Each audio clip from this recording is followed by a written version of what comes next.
in many ways, patch notes were my baby until I had a real baby. Yeah, and now your real baby is your baby. Now my real baby is my baby. Whoa. And patch notes are not a baby.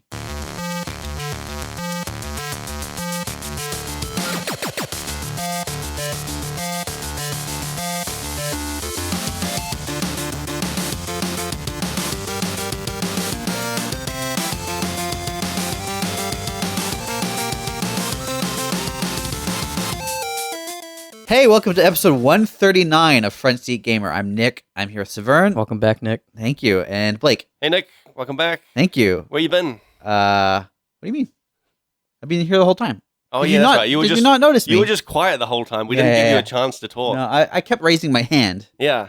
And I kept seeing you do that. Yeah. And just not you you were waving at me? You thought I was waving at you? Yeah, I was trying to high-five you. Yeah. No, I had a baby. And that's where I've been. I've been just taking care of a small creature, trying to keep it alive. So far, successful. You guys been playing anything? Yeah, I have been playing stuff. Good. Well, let's move on now. Next question. What have you been playing? Shit. What have I been playing? I finished that game. It Takes Two. But news-wise, Unreal 5 demo dropped. I don't know if you guys heard about this. Yeah. This happened like 2 days ago. And then there was a Horizon Zero Dawn trailer. I did see there was an announcement about that, yeah. Yeah. So there was like a gameplay thing that came out. So, if you want to talk about stuff, we can talk about those things. Tell me about the Unreal 5 demo. I haven't seen it. I hadn't even heard about it. I'll give you the consensus, which is I think people are excited about it. Okay. I'm not excited. But okay. Why? I think it's not the way to do stuff. What specifically? What are they trying to do, and what do you not like? The workflow, and this is no secret, but they're encouraging this like high poly workflow, which is just they acquired this company, Quixel Megascans. Yep. And they're famous for capturing rocks. And just. And I know you guys. No surprise, right? That both the demos they've shown just rocks. High rocks. Yeah. And I know you guys love rocks. I'm all about rocks. Yeah. You can't get enough of them. But yeah, so the workflow is drag and drop cinematic quality rocks, and that's pretty much the deal. But it's not. What does a cinematic quality rock look like? It's just high. Yeah, I think when I say cinematic, I just think it's unoptimized is what I'm saying. It is ultra high poly. Yes, and huge texture maps. Yeah. A lot of inefficiency. Yeah. So the thing is, it's not a good game asset. But with Unreal 5 and things happening in the background, it can run at real time. Right. If you don't have any gameplay elements. if you just want to like fly a camera around. Yeah. So yeah, they do that successfully. The demo that they have is like, it's a large landscape, and it's to demonstrate flying around rocks, just configurations of rocks. Yeah. And yeah, it's just, that whole thing is, it's culling, it's reducing at real time. Right. Yeah. So the performance is good.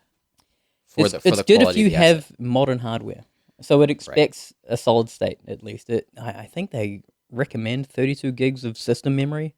Sheesh. But they want 64, which is that's a pretty big ask. That's huge. And yeah, like kind of modern GPUs as well. So like the specs that they ask for are quite high. Yeah. I mean, in a sense, they're future proofing, right? Yeah, but is that the best way to see rocks? Like, no, go outside. Yeah, rocks is man. So yeah, I'm just not blown away by that kind of quality, because there are many ways to make rocks, and shit. If you ask like gamers, they don't care. Like, they don't want to download 27 gigs. Yeah, that's the thing. I think of rocks. I think that's the thing that gets lost quite a lot, is the size of the files for this to work. They've not mentioned the size of a file, right? Yeah, I definitely don't think they're touting that. Yeah, because that's the thing. We were talking about this like at work, and I was just like, so are they just expecting like consoles to just have like a terabyte, 500 terabytes? Yeah. You know? Yeah, all that SSD dedicated to this demo, which is it's not great. It's impressive. I think that this whole thing is like running in real time. It's just I don't understand. I don't get how it would be practical, like how you would actually like work on this thing. Because like, okay, you've got these rocks, and they're really pushing for using their library, right? Like it's inbuilt.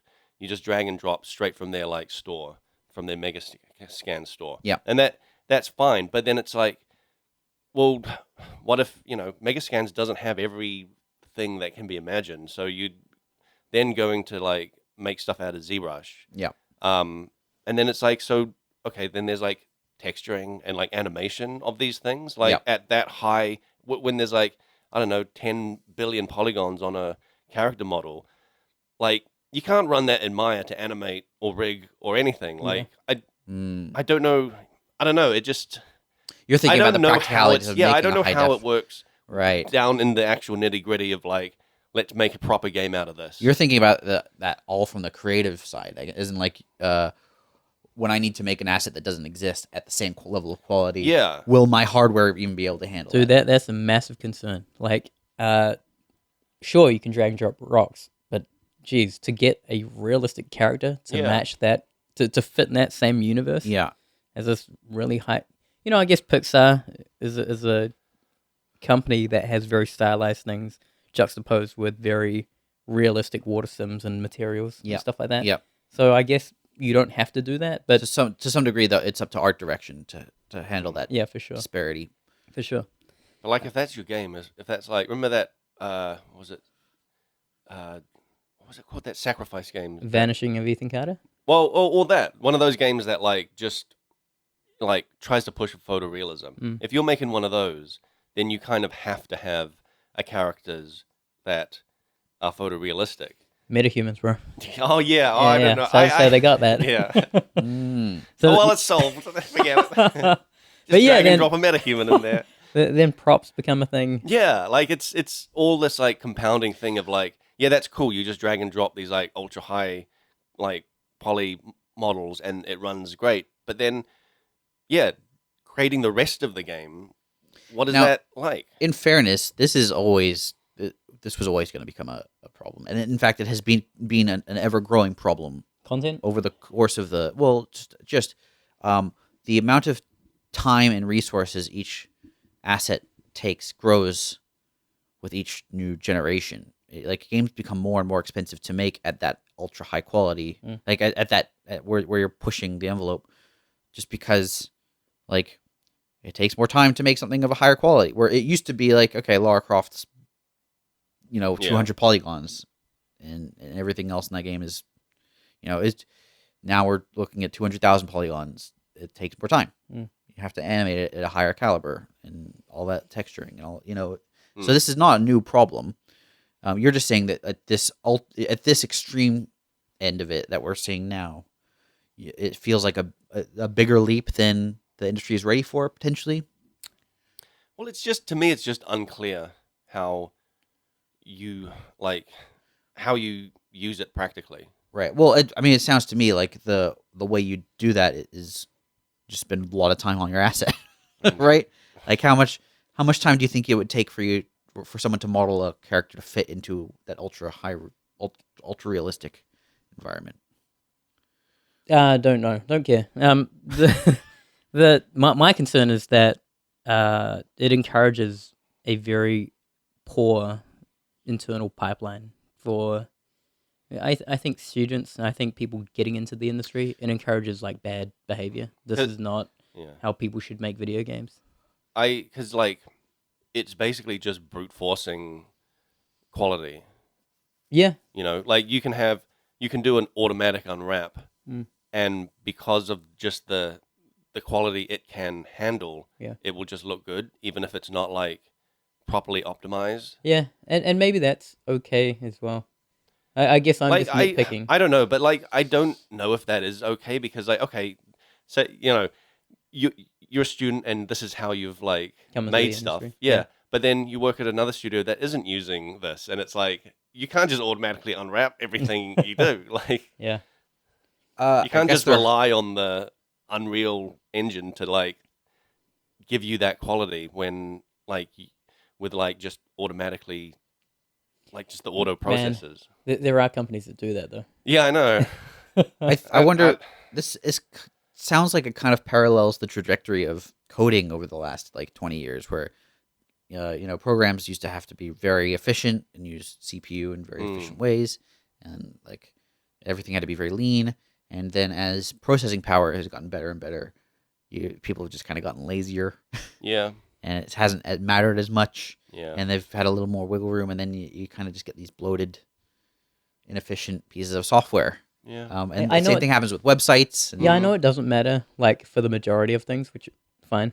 But, man, at the high end, it does matter. And that's where all these things kind of come together. All like, optimizations and performance things that you push for matter.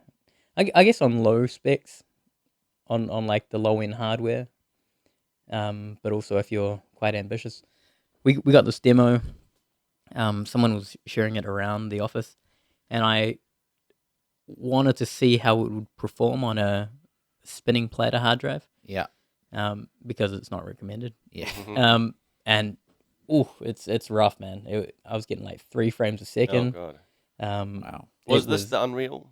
Yeah, it was Unreal 5. Okay. So yeah, someone built a executable from that demo, and yeah, it was rough.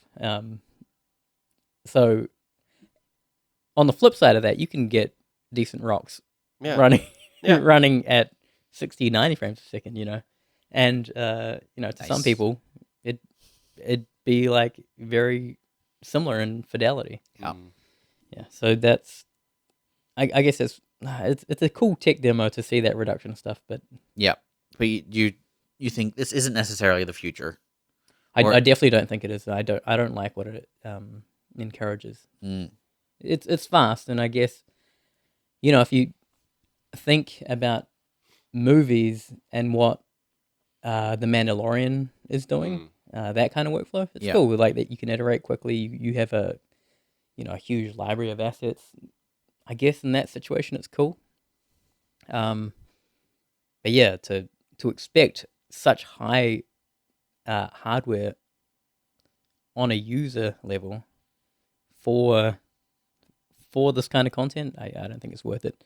There was also another interesting thing I noticed where when you zoom in on these assets, you start seeing artifacts. You start seeing like how like a high poly mesh looks at the worst possible way. For example, if you had these 2 rocks, one was like I don't know, an artist kind of reduced it and baked everything down. Yep. And you zoomed into it, what you would see is like muddy textures. Okay. It would result in that, right? Yep. It would just be a flat color. Yeah. When you zoom in very close to these high poly assets, you then see geometry and low resolution textures splitting. So this is the artifact at a very high level when you zoom into it a lot. And so you can argue whichever you think is better. Right. I think the blurry one's better, but but also because of other reasons. But yeah, that's even these high poly cinematic assets suck at high resolution. You're right. You know what I mean? Like once you're looking close up. Yeah. Like that level of scrutiny still doesn't save them. They're still horrifically unoptimized as well. What about how do you see this as a tool for like an indie developer? Like let's say a sole developer sitting in their bedroom. They've got a nice computer, but they don't have artists, they don't have animators. They're doing all of this themselves. It's cool. It's cool. It's the kind of game I envision that are very easy to make with this kind of stuff are more walking simulators. Okay. I think it lends itself really well to that. Interesting. And if that means we have a really awesome walking simulator, Mm-hmm. cool. Like, and if they have some cool narrative to tell, that's even better. Right. You don't see a populated world being feasible. With an indie developer. Well, just yeah. I mean, yeah. I guess even with an indie developer, I mean, because there are tools to create. Like there are those like procedurally generated human characters, and I don't see that happening anytime soon. Just because once you get into the characters, there is animation and things like this. yeah, they've also got a lot of tools for like pre-baked animations, right? Like they've got basic walk cycles. And stuff. These start getting like exponentially more difficult and more elements you add, and if you have, I know there are sole developers that are capable of producing this kind of stuff. So it's very rare to see someone like competent on all areas. Sure. Yeah. Fair.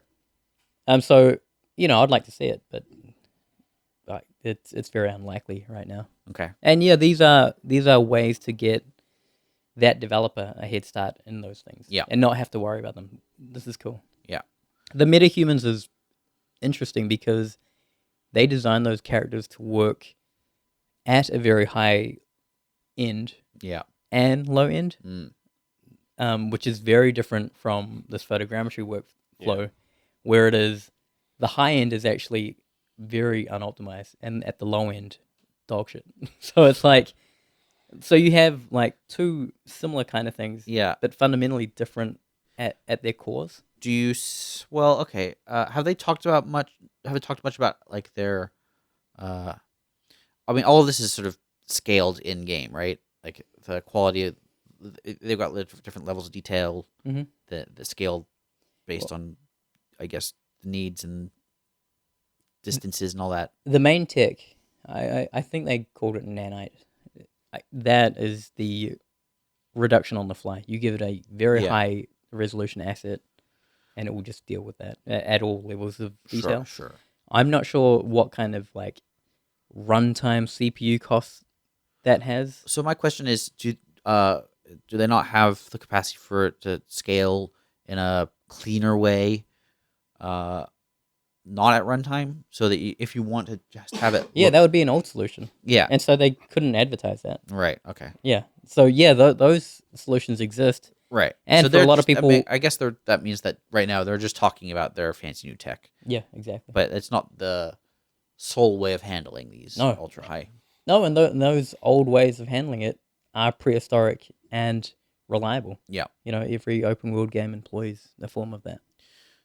So I could see this as look. I haven't seen the demo, but I saw the ancient city one, and it looked great.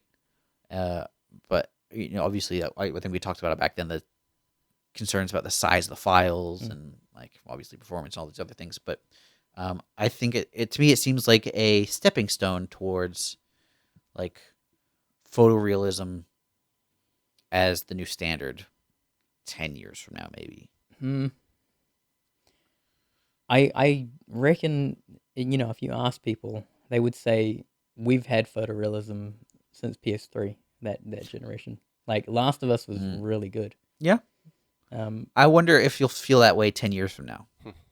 With The Last of Us? Yeah. I mean, I remember Zelda Ocarina of Time came out 1997. These are very different. Oh my god! No, it wasn't photorealistic, but it looked fantastic. And then you look at these games that were at the time. I know what you're saying. Okay, Tekken 2 or 3, and like their CGI cutscenes, you're like, oh, yeah. How do they do it? It's incredibly realistic. And then you look at it today, and it's just, oh wow, okay, these are bad. Yeah, I know what you're saying, but if you're saying rocks 10 years from now, are gonna be somehow better. Yeah, I don't think that's correct because it still uses things like global illumination, which was evident in Last of Us. Yeah, on the PS3, that they baked lighting information so that they whatever ways they achieved it were those techniques of that era, but it still produces like something photorealistic, and still looks awesome to me today. And what is it, 10 years later? So, yeah, couldn't take that away from me.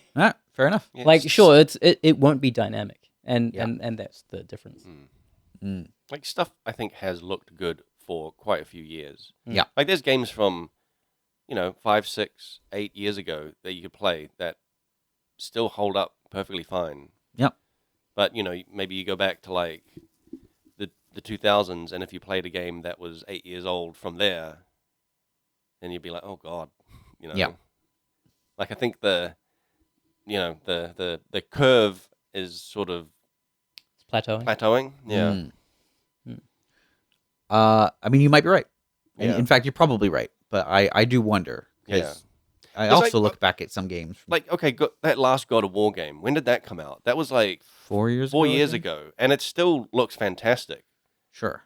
If I'm thinking back, if I was like a teenager and played a game that was 4 years old, it would look pretty ancient.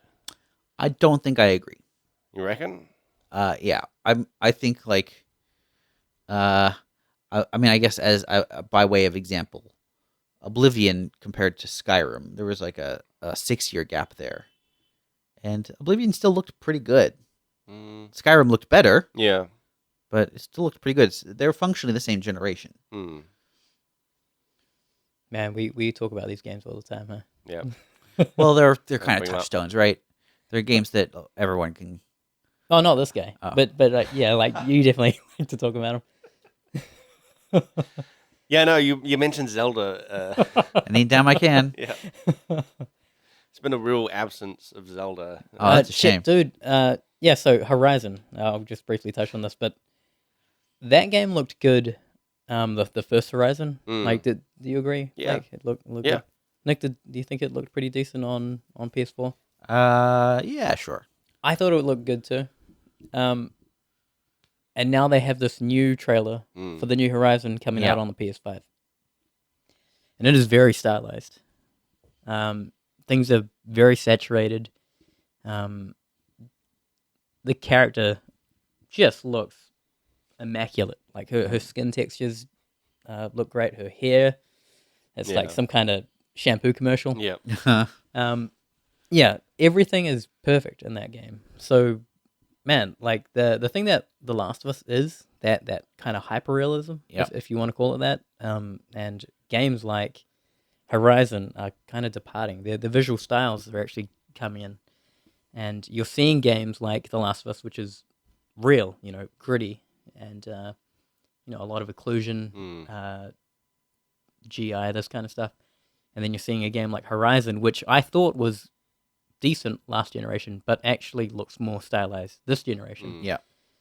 So you're seeing these visual styles come out, even though, like, to any viewer, they would say they both look great. Yeah. It's a very they're kind of diverging. Yeah. Now, from PS4. So I found that pretty interesting how a company like Guerrilla, with their history, because Killzone was really gritty, now embracing more of a stylized Some approach. heightened visuals rather than going for realism. They're going for heightened, a stylized like, realism. yeah. Saturation, brightness.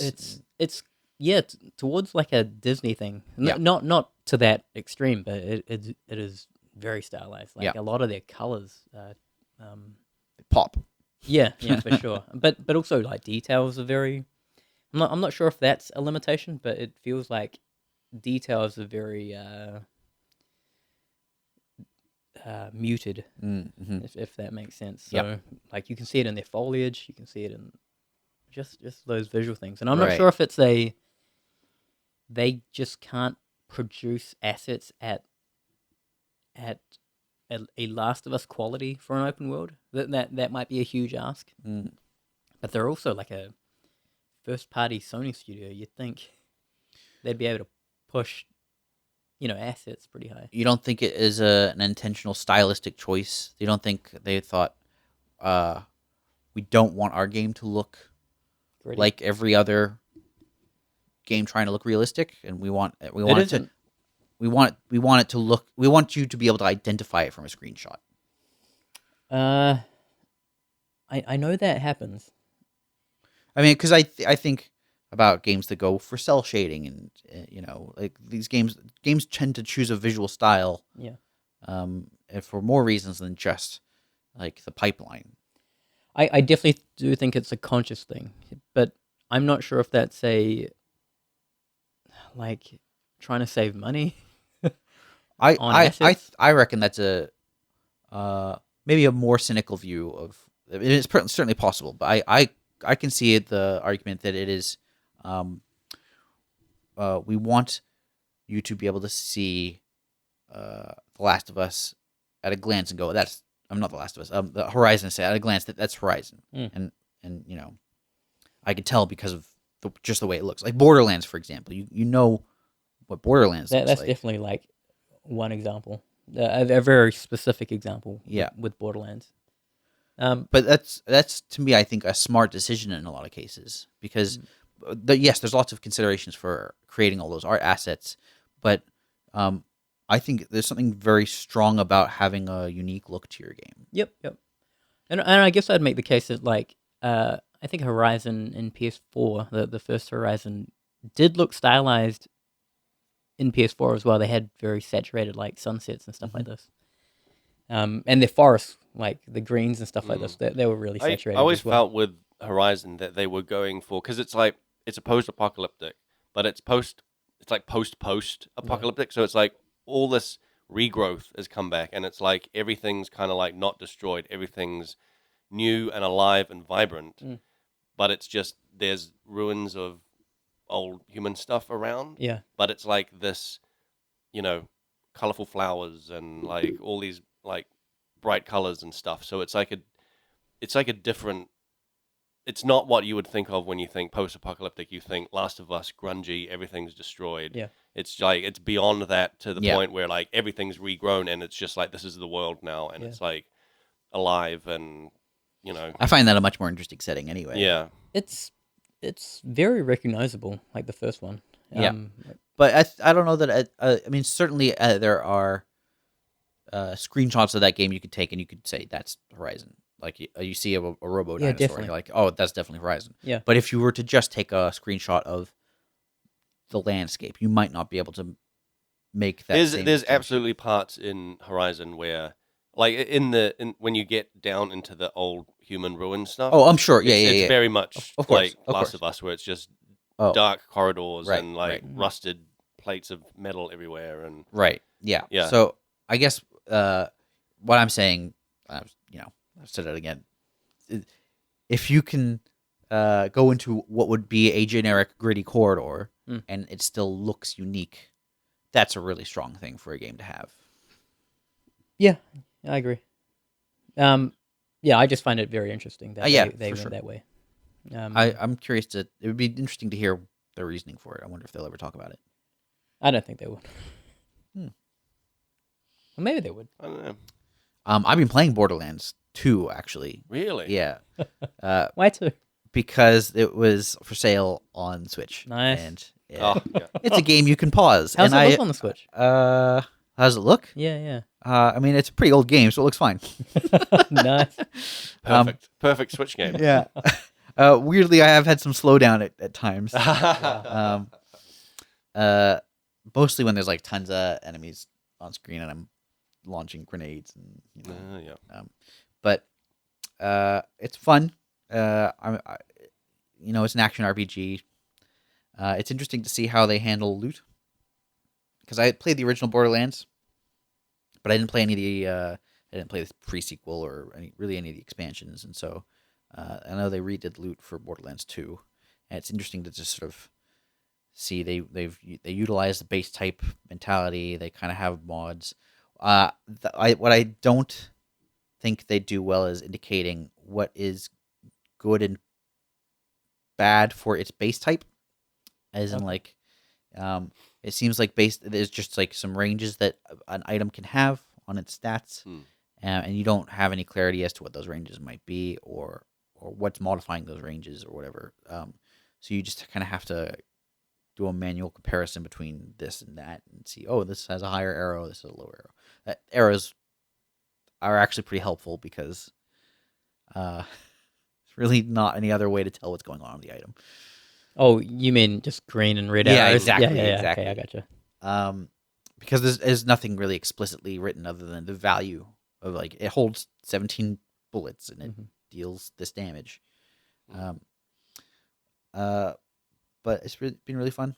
I like. I wish that they gave more reasons to loot things.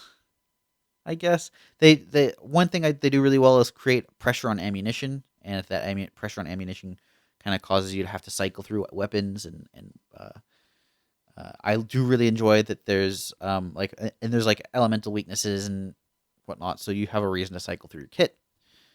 I just wish that like more items were viable options more often. Oftentimes you'll find a gun and you will just stick with that gun. And even if you find a better gun, because of the elemental alignment or because of your skill set or whatever, you won't necessarily use it. And that makes looting kind of boring for a lot of the game. You get to a point, though, where that gun starts to lose its, like... Yes. Its kick, you know? Like, yes. It's not really doing the damage that you need. But even then, it's hard to tell. Yeah. Because there's other things that are taken into consideration. Like, I had a shotgun that I thought was losing its kick, so I switched to another shotgun that had higher damage. But because it didn't have an elemental thing, and because I think I had certain perks that gave me elemental bonus damage, it ended up being worse. Oh wow! So then you're just looking for a weapon that has the specific things that you require, right? One that has elemental damage, so you've. But it also is on a bonus. It's like it has to be a shotgun. Yeah. And so you're looking for very specific pieces of loot. Yes, and so the other thing is money in the game seems useless. Yeah. So you pick up money all the time. If you die, you lose money. Yeah. And then the only outlets I found for money are the vending machines, which sell like health and shields and guns and ammo. And almost never will those vending machines sell something that's worthwhile. Oh. Like, buying health is kind of fine, I guess, but if you die, you just kind of go back to the checkpoint, which is usually next to the vending machine. And guns are almost always sort of the lowest or second lowest rarity tier. So, like, there's not really much to buy, and so you just kind of accumulate money, and then when you die, you lose, I think, 7% of that money or some percentage of that money. I don't really know what. Yeah, it's like, okay, there's like little slot machines that you can spend that money on to buy it for a chance to earn guns and some other stuff. Yeah. But again, it's like most of those guns are useless. Yeah. So I don't really know what the money's for. I mean, didn't Diablo 3 have that same issue where it's like you accumulate all this money and you don't really spend it on anything? A lot of action RPGs seem to have this issue. Yeah. And which is one of the reasons I think Path of Exile went with usable currency. Yeah. It was very, I mean, I remember the first time I played PoE, it was very refreshing to be like, oh, this matters. Yeah. This currency matters. Like, you can actually use it. That's why I like Metro, because the currency is bullets, which you also use. Like, you know. I guess the solution I would pitch is basically put better things in the vending machines, like and make them expensive, like very expensive. That way, like you go there, often you see an upgrade. Not often can you afford it. That would be the solution to me. Yeah. But I don't know. So then you care about when you lose money. Exactly, and it makes checking those vending machines exciting. They have these like every 10 minutes a new deal cycles through, which is like basically pointless. I don't know. There's a lot of good things about the game, but then there's a lot of. I get the sense they did that out of some sort of balance, right? To be like, we don't want people to just be able to access powerful weapons, but then they didn't do it by like increasing the price of stuff. They just made it so that these vending machines never have anything of any real value. Yeah. I think actually, I think maybe I read that they sort of solved this for future games. Yeah. I was gonna ask. Yeah. Are you gonna play 3? On the Switch when it comes out? Is it coming out on the Switch? I don't know. Maybe. Who knows? Yeah, because I'd be interested, like, if they address that. Yeah, I feel like I read that for like the pre-sequel or one of the games that came afterwards, maybe they started putting legendary items in there kind of frequently, which I think is a good move. It's just kind of it's a blinding. It's a glaring flaw in 2. There's just this currency that you regularly pick up, and it's kind of piecemeal. You don't really do anything with it. But it's been pretty fun otherwise. Having a child has made me value pausing things. Oh yeah. Yes, like I played a lot of like online card games. Yep. It's being able to pause. Yeah. And go and clean up poop or whatever. Cool. So the Switch is the parent console because you can just pause it. I mean, any console with a pause, any game with a pause feature. I think the Switch specifically because you can pause it. You can also take it anywhere. Yeah. You know. That's less important. I'm not really going anywhere. Yeah. Well, you're going into a different. I mean, I don't know. I'm not bringing the Switch with me to change a diaper. It's not like I have to. I've got one hand on the control stick and one hand on my baby. It's although I will say that like if there's a baby asleep on my chest or something, I can see the portability being useful. See, all right, you've won me over. Blake, have you played anything? I haven't been playing stuff. I've been playing 2 games. I've been playing Crusader Kings 3. Okay, yeah, and I've been playing Death Stranding. Well, okay. Question about Death Stranding. Yeah. Why? I just felt like I wanted a relaxing game. Okay, so you wanted to be bored? No, I wanted a relaxing game where I'm just like, all you got to do is just walk. You wanted to go for a walk without going for a walk. Yeah, kind of. I wanted to go for a hike without, because it's like, oh yeah, it's a walking simulator. It is more of a hiking simulator than a walking simulator. Yeah, you have to balance yourself, and you got to traverse terrain. Like, man, my brother got that game. Yeah. And I've seen people playing that game. I watched my brother playing that game. That game looks boring. That game just looks so dull. It's I don't know what I like about it. I don't know what you like.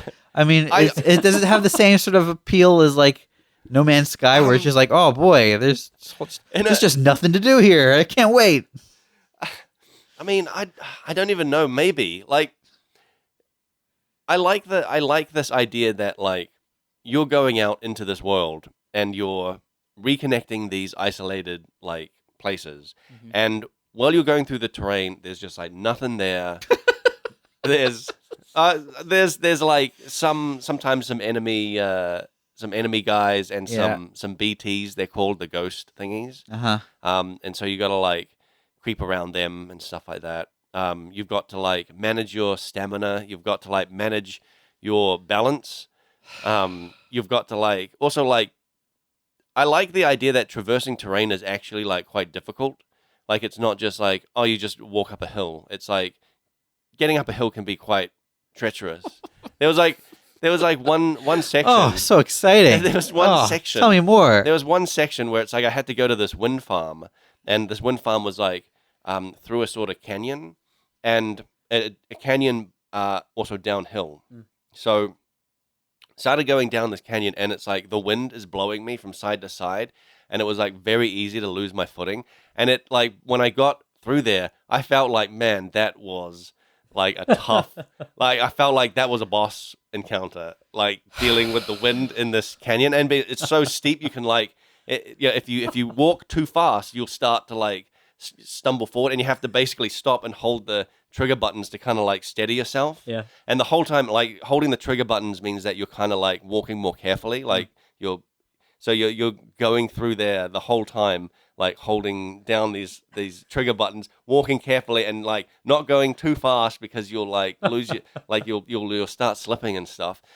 And then like it's not a clear straight path down. You've got to like wind yourself around like in like you gotta stand there and look at where you need to go and be like, okay, figure out the path to take to get there. Gotcha. Like it felt like really hiking, you know, when you're like, what's the easiest way to get down there? And you're like, oh, I'll just go down here, and there's some stones there that sort of have a little bit of a path, and I go down there. Yeah, and it's like that for like everything. Like there was And you're gonna, are you trying to convince me to play it, or are you trying to convince me to never play it? Because I can tell you which way I'm leaning right now. And there was a point where like again, I had to it was like I had to go up this cliff, and there was no clear sort of like path up there. So I was like looking at this cliff or this hill, this big rocky hill, and I was like, all right, it kind of looks like I can go, to the left a little bit, and then like to the right, and sort of zigzag my way up, kind of thing, and like. Oh, that sounds so started fun. walking over there, and it was still like a minute before I even got to the hill, because it's a full minute. Yeah, actually, it was probably a good minute before I actually got to the hill and actually started walking up there, and then like I navigated my way through these rocks, scrambled up some stuff, fell down a little bit, and had to steady myself, and so I didn't like lose my cargo. And then like when I got to the top, it was like I climbed over this ridge, and then I saw the location I was aiming for, and I was like, I felt like I'd achieved something. Okay. Yep. So there's also so there's that part. That's just when you just go out and you're. Do you get anything for like walking up these tracks? Oh, you just get self-satisfaction. But what's also cool is that there's no Korok seed at the top. No Korok seeds. A Korok seed is inside you. But you have to come back down that path, right? Yeah, but that's also the thing, because then you get back and you're you're like, oh wait, how did I like get up here? And what was the path I took? And so it's there's like full backtracking as well. Oh yeah, yeah. I thought that doesn't he have like a motorbike? I did have a motorbike for a while. So here's the thing, so it's semi-online, right? So there is player highways. Stuff happening, and highways and stuff, but like people contribute to building these highways and stuff, but in the areas that like don't have these highways are like preset as well, like they're already like they're already like they go to specific destinations. Yeah. And you're just like adding to the resources to finally build them. Yeah. But in areas that don't have that, what I think is really cool is the more you walk a path and the more other players walk a path, an actual like path is created. And so like the first area I was in, I was doing a lot of I ended up like going back and forth, like doing a lot of deliveries between these like 4 locations. And I noticed that these dirt tracks started appearing of like where I was walking, but also not where I was walking, because that's like other players had traveled there a lot as well. And that felt really cool. It felt like because you're reconnecting these isolated places, connecting them basically to the internet. And then when you do that, you can actually start seeing player-made structures start appearing. And so like gradually over time, these like dirt roads will appear, and bridges that players have put down appear, and stuff like that. And it makes that the more stuff you put online, the more like infrastructure appears. Yeah, the more locations you get on the internet, more infrastructure appears. And it just made this area feel like I'd like brought it back from. I mean, look, that's all cool. I think that it world made building it is feel cool. like a community again. Like that's what cool. What used to feel so far away is now very close, because there's roads and bridges and everything's like connected. That's neat. Yeah. But I don't want to walk around delivering packages for like hours at a time. Well, maybe this game isn't for you. I don't think it is. Okay. You know, I gotta talk about Zelda in this context. Oh yeah. Because it's an open world game. Yeah. Focus on traversal. Yeah. So is Zelda. Yeah. And Zelda's fun. This is fun in a different way. This is fun. You know how in Zelda you're climbing up a hill, or climbing up a cliff. Yeah. And you're like, oh no, I'm running out of like stamina, and you find a ledge that you can like rest on for a while, and then you continue going. Yep. And then you might need to rest again. Yeah, it might take me a total of 2 minutes to climb a cliff. Yeah, but it's like it's a harrowing experience. You got to figure out your path up there. Sure. And then when you get to the top, you're like, man, that was an achievement. No. No, well, you need the the thing that makes it harrowing is like the Korok seed. The thing that makes it harrowing is like there's enemies and but you might fall and then lose all your or weather will change. Yeah, dynamic weather will change. I remember playing Zelda and like sitting on a ledge on a cliff waiting for the rain to stop. Because like I couldn't continue climbing because the rocks were slippery. Yeah. That's very much a vibe of Death Stranding. Yeah. and you know what? That's cool for about 5 minutes. You know, What if you made a whole Zelda game has out of other that? things in there. That's my point. Is like, Yeah, but look, there's what other, you're there's what you're other things describing is arguably the worst part of Zelda. I enjoyed that. I was like, man, I like sitting on this ledge, like waiting for the rain to I stop. enjoyed it as well, but I also enjoyed the fact that once the rain stopped, I could climb the ledge, Yeah. and then there'd be like a thing at the top, and I'd find like a Well- place to explore and a thing to fight, and I'd be rewarded. Well, it rains in Death Stranding, right? Okay, I've yeah, told you this. sure. And like, it rains. It's called Timefall. Oh, wait, doesn't it rain Monster Energy drink? No, you drink Monster Energy drink to get your stamina back. That's one of the things in the game I actually don't like. Is the Monster Energy drink, because you got a canteen just full of Monster Energy drink, and it's like, I don't really enjoy Monster Energy drink, so it seems so gross to me that you're like walking up this hill and you're like, man, my stamina's getting low. I'll just stop for a minute and chug some Monster Energy drink, and then your stamina is like replenished, and then you keep going. And I'm Okay, like, so it rains time. yeah, right? it rains time that damages the cargo that you're carrying, and also will damage your like motorbike and vehicles. So you have to like, Why does it rain time? I don't know yet. And why does Probably part of the Death Stranding. why does it damage your stuff but not you? Oh, it does damage you, Okay, but you you just have get older. yes. There was a If you dry yourself off, do you get younger? Well, here's the funny thing is that like when it's raining, you can like you've got your like raincoat on like to cover you from the time fall, but if you fall into a puddle, Yeah. you don't age or anything. It's like it's only when the rain is falling that it seems to like age anything. The soil's absorbed all Yeah. the time, right? Yeah, and it's like I'm wading. It's raining, and I'm wading through a river.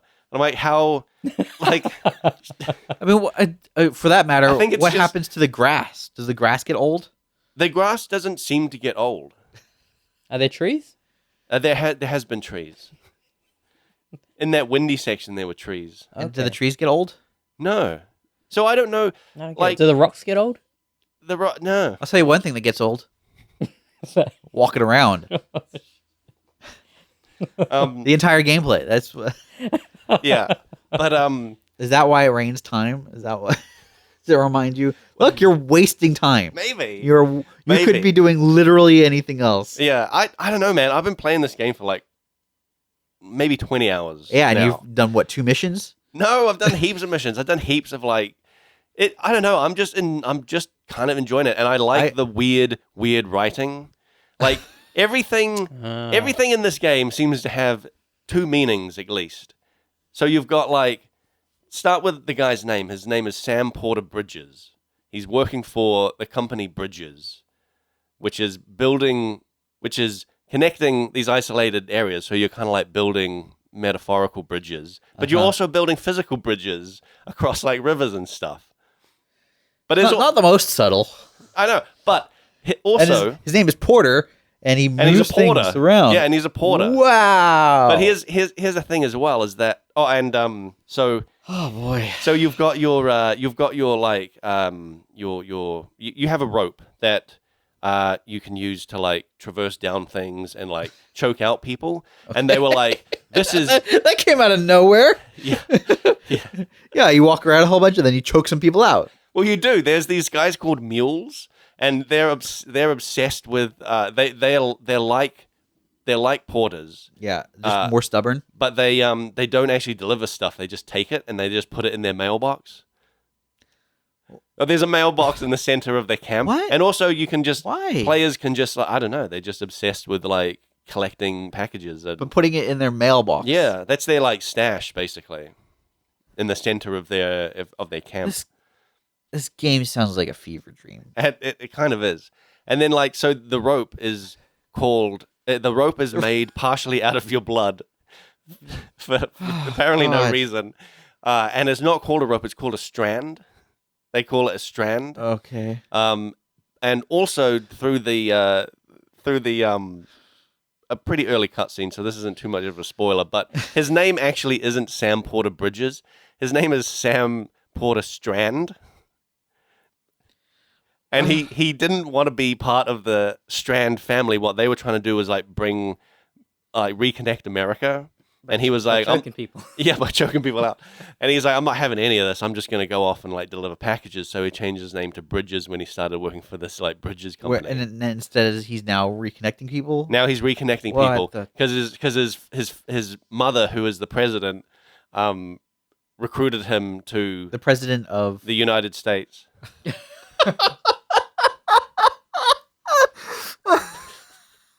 Okay. Oh my God.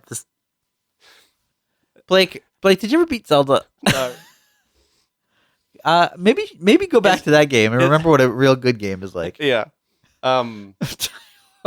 I'm just fascinated by it. It's so weird. And there's all this like hand print imagery everywhere. Mm-hmm. So like the BTs, the monster ghost things, when they move, they leave like handprints on the ground. Mm-hmm. And Sam Bridges has like some kind of like, he also has some kind of like weird allergic reaction to like physical human touch. So like when he takes off his shirt, he has all these like handprint burn marks on him. Okay. There's also these crystals that grow out of the ground near the BTs, and they grow in the shape of a hand. Uh-huh. And the internet that you're connecting people to is called the chiral network. And I know what chirality is. Yeah. Right-handedness. Yeah. Yeah. Uh-huh. And that's a hand thing as well. Like this feels like if you went into a student art house film, and but then the filmmaker somehow got like Marvel funding. Yeah. And so they made a really high budget student art house film.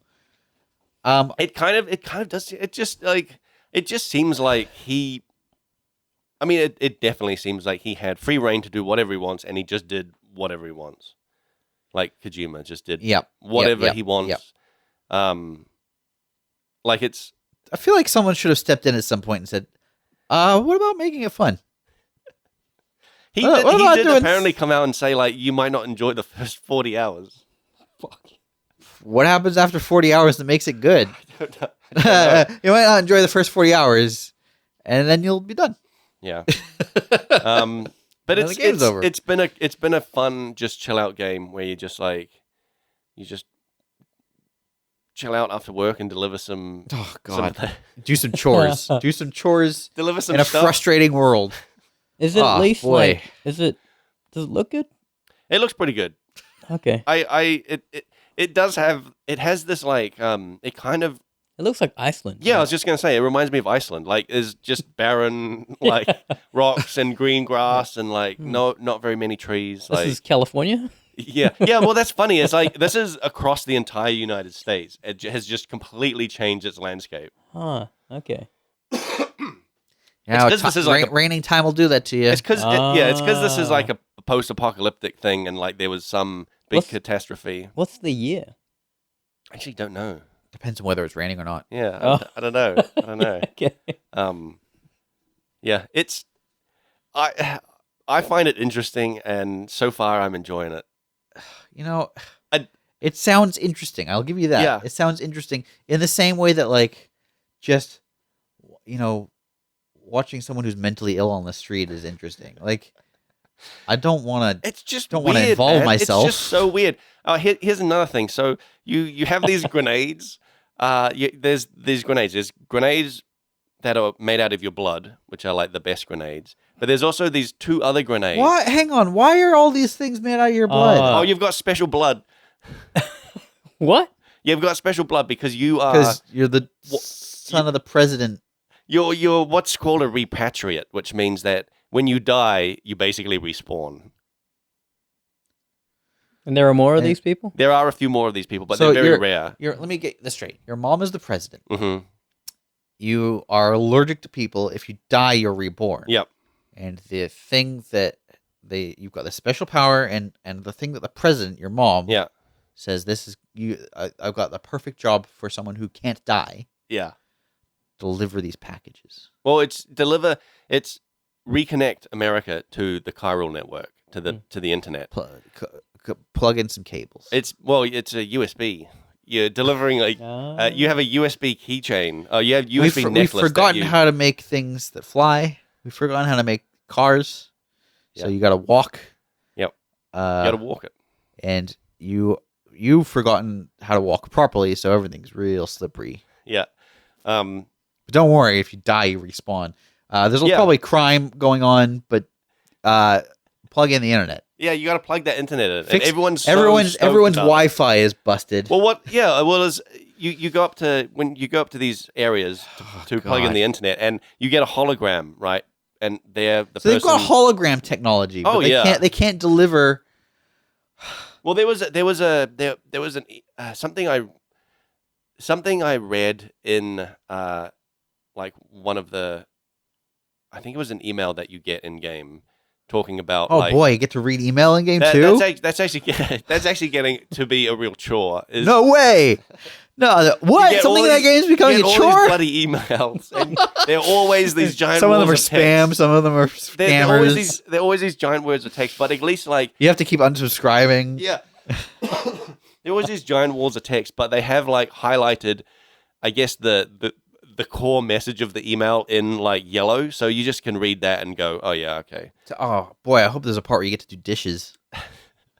Oh yeah, but the grenades, I forgot. So the grenade, there's a grenade that's made out of your blood that like you throw at these BT things and it kills them. There's also, before you get that though, there's a grenade called EX Grenade 1, EX Grenade number 1, and EX Grenade number 2. Now the way these are made, number 1, there's a toilet in the game. Oh no. No, I was about to make that joke. I thought that's too immature. That's stupid. Oh no. Oh god. Oh no. Oh please. And you go number 1 or number 2, and depending on what number you do, that's the grenade you get. And it shows it coming out in. It shows it. There's like these test tube things on the wall that are like that show the liquid coming in, and depending on what you did, it's a different colored liquid. Oh boy. Wonder what colors. Don't tell me. I don't need to know.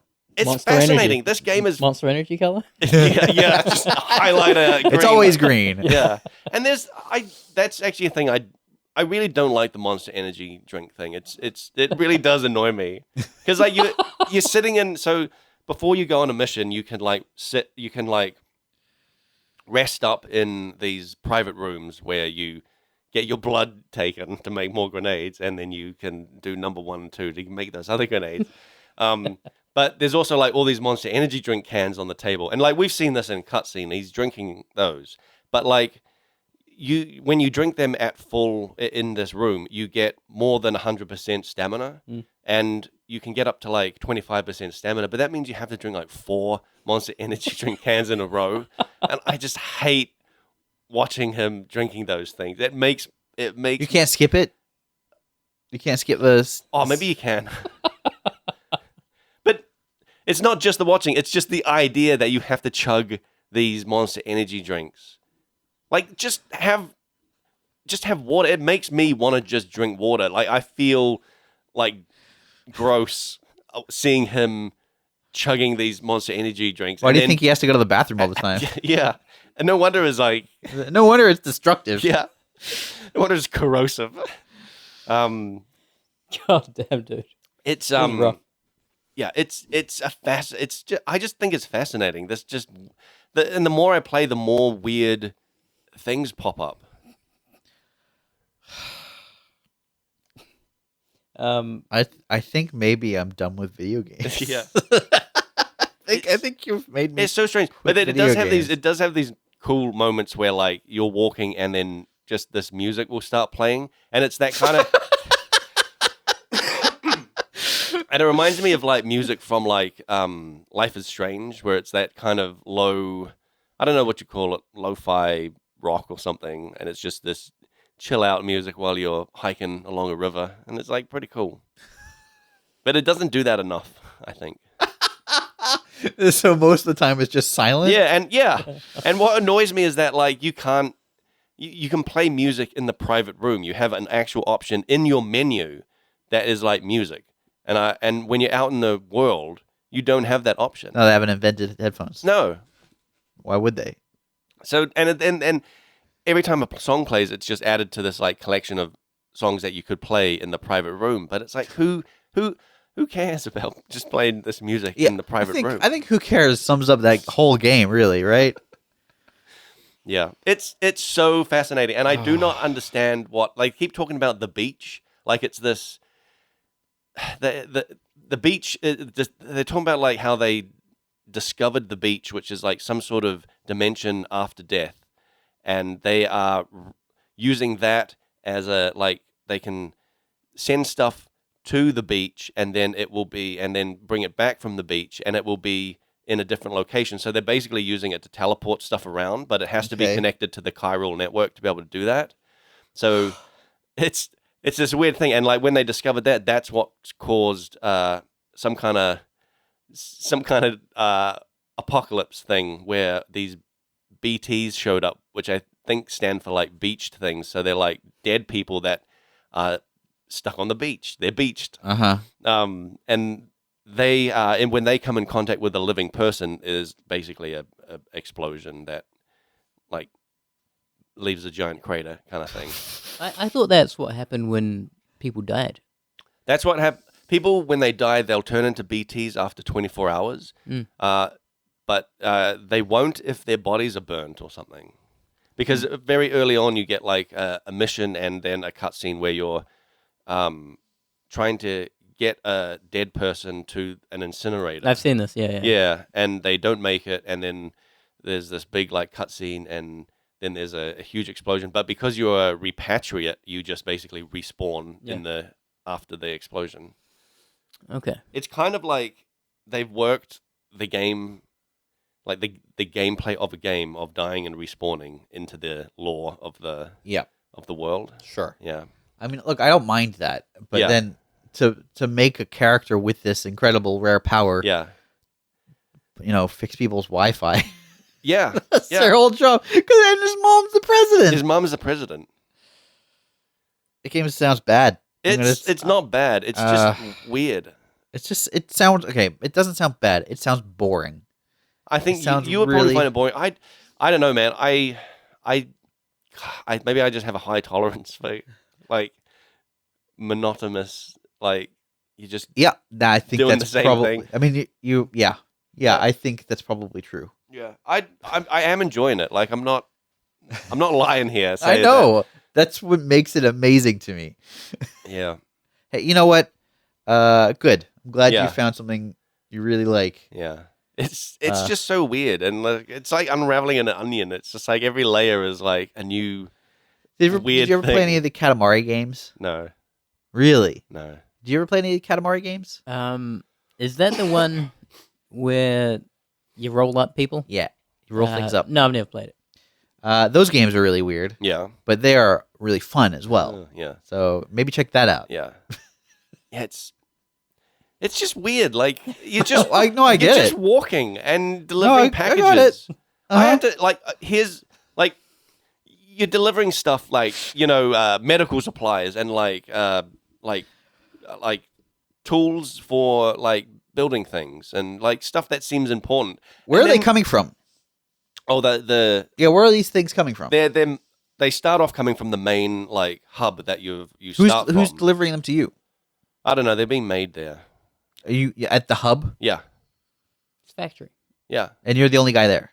No. This is a big city. Okay. This is it's a city. Oh yeah, and the cities are all called something Knot. So there's like Lake Knot City, and there's like Capital Knot City, because the knots are like knots on a strand that you're. Get out. Okay. Get out. You know what? We're out of time, and I don't mind.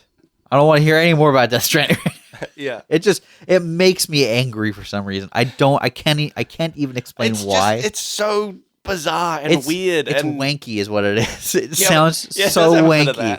It just sounds like it makes me clench my fists and go, no. Yeah. No. So show some restraint. Show some restraint. There was no Think restraint. about your audience a little bit. No restraint. He's just continually adding stuff, and he's like adding stuff that needs like 3 different meanings. Look, I don't mind layers. Layers are great. I like depth. But consider your audience. Show some subtlety. Yeah. Like it's fine to to let it go, you know? Yeah. Okay. Anyway, we got a bunch of questions, but we don't really have time right now. Oh, go on. Why don't I read this one from ClayDog003? And I don't know what he's referencing here, so I'm just gonna. Oh, I think I know what he's. Okay. Yeah. The talk about the monitor reminds me about the quote, "Nothing's more permanent than a temporary solution." Also, Zelda and Red Dead still snuck in. Someone should make a spreadsheet to see what percentage of the podcast have Zelda in them. Well, don't worry, we got this one in as well. That was from like episode 1 of this year. Oh man, I think. Yeah, from like that was a while ago. a while ago. But I remember it was that was about me talking about my my old monitor and how it was like, super tiny. Yeah. And my thinking was like, yeah, this will do temporarily. Yeah, and then until you had it for years. Yeah, and then I had it for like 5 years. Yeah. Yeah. What Yeah, we happened got to some of that? those. It's in the corner. In the corner? Yeah. Okay, you don't sell stuff. You just hoard them. But no one's gonna buy that thing. I don't. I thought about that the other day. I don't sell stuff. Mm. I sold Dane a couch, I guess. Oh, Oh, yeah. that's true. Yeah. That's yeah. Anyway, I'm back. Did you miss me? You should email frontseatquestions@gmail.com with the headline, "I missed you, Nick." We missed you. Or We missed you, Nick. tweet at frontseat. Thanks, guys. Tweet at frontseatcast. Why, Blake? Blake, why? Facebook.com/frontseatcast. Send us a message on there. I see we get messages sometimes. Mhm. That's cool. I love it. Mhm. Frontseatgamer.wordpress.com. You can see all of our stuff there. YouTube.com/frontseatcast. If you're not a subscriber, have we broken 1,000? No. And we maybe never will. We're going down. Oh boy, that's not good. Twitch.tv/frontseatcast. We don't do anything on there.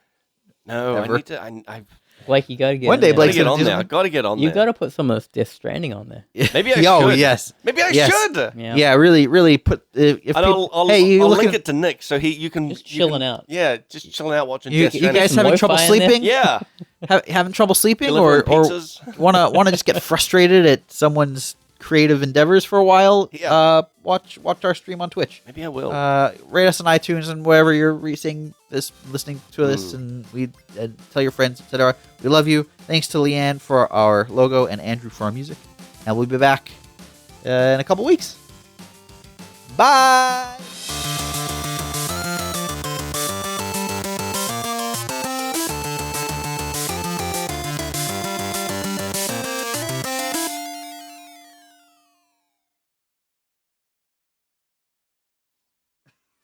That game sounds fucking miserable. that game, it's so weird. Play Zelda. It's just Play weird. Zelda.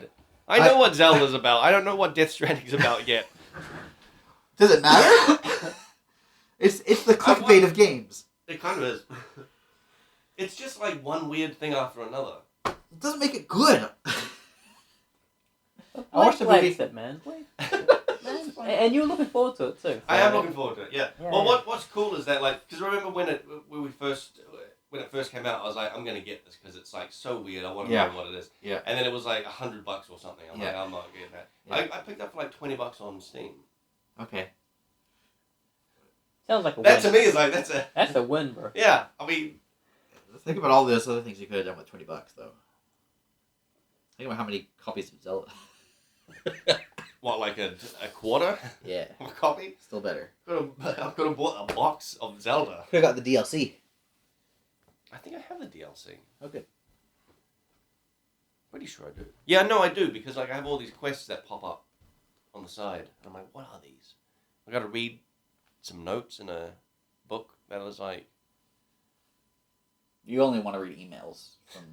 The emails are getting a little hectic because they're really starting to pile up. Is the problem, and I sit there and I go through them and I'm like, what?